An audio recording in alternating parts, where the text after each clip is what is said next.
ஹெல்லரை பற்றி நமக்கு நிறைய தெரிஞ்சிருக்கும்னு நினைக்கிறேன்.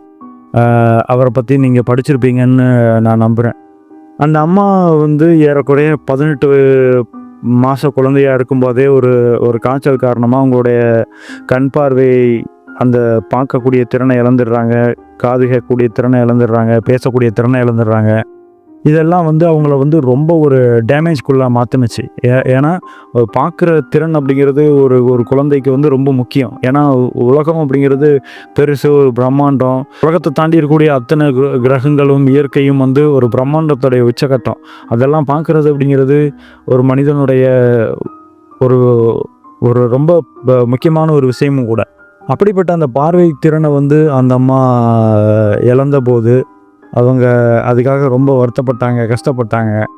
நம்ம சொல்லுவோம்ல, இது இந்த மாதிரி கஷ்டத்துல இருந்தெல்லாம் மீண்டு வர முடியாது அப்படின்னு சொல்லிட்டு. ஆனால் அந்த அம்மா வந்து அந்த கஷ்டத்துலேருந்து மீண்டு வந்தாங்க, சண்டையிட்டாங்க, படித்தாங்க. அதுக்கெல்லாம் காரணம் என்ன அப்படின்னா அவங்க கற்றுருக்கக்கூடிய அந்த கல்வி தான்.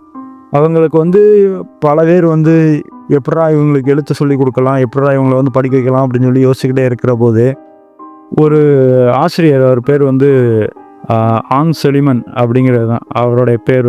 அந்த அந்த நபர் வந்து பிரெய்லி எழுத்து முறையை கையில் வந்து அப்படியே தொடர உணர்வின் மூலயமா வரைஞ்சி காட்டுவாப்புல. அதாவது உள்ளங்கையில் வந்து எடுத்துட்டு இது பேர் வந்து ஏ, இப்படி தான் அது வந்து இருக்கும், இது வந்து பி, இது இப்படி இருக்கும் அப்படின்னு சொல்லி எழுத்துக்களை வந்து அவங்களுக்கு கற்றுக் கொடுத்தாரு.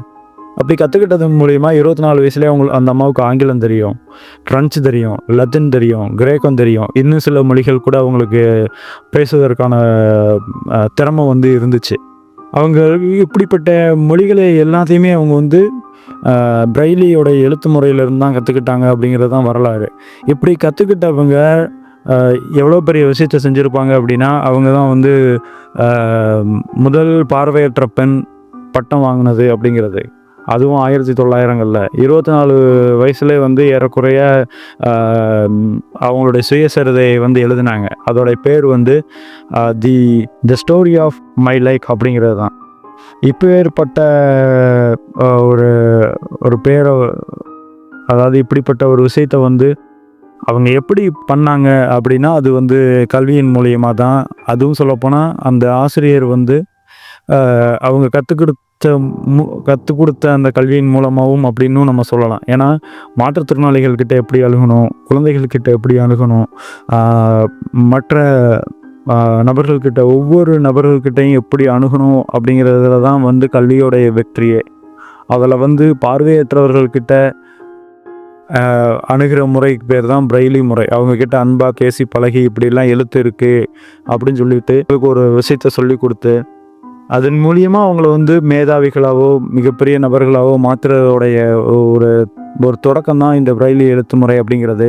இன்னும் சொல்லப்போனால் கண் பார்வை இல்லாத மனிதர்களுக்கு வந்து உலகம் அப்படிங்கிறது ஒன்று எக்ஸ்ட்ரீம் அழகாவோ இல்லை எக்ஸ்ட்ரீம் அருவருப்பாவோ தோன்றுவதற்கான வாய்ப்புகள் வந்து இருக்குது. அப்படி எக்ஸ்ட்ரீம் அழகாக இருந்தால் பிரச்சனை இல்லை, அவங்க வாழ்க்கை வந்து கண்டிப்பாக ஏதோ ஒரு கட்டத்தில் அழகாக மாறும்.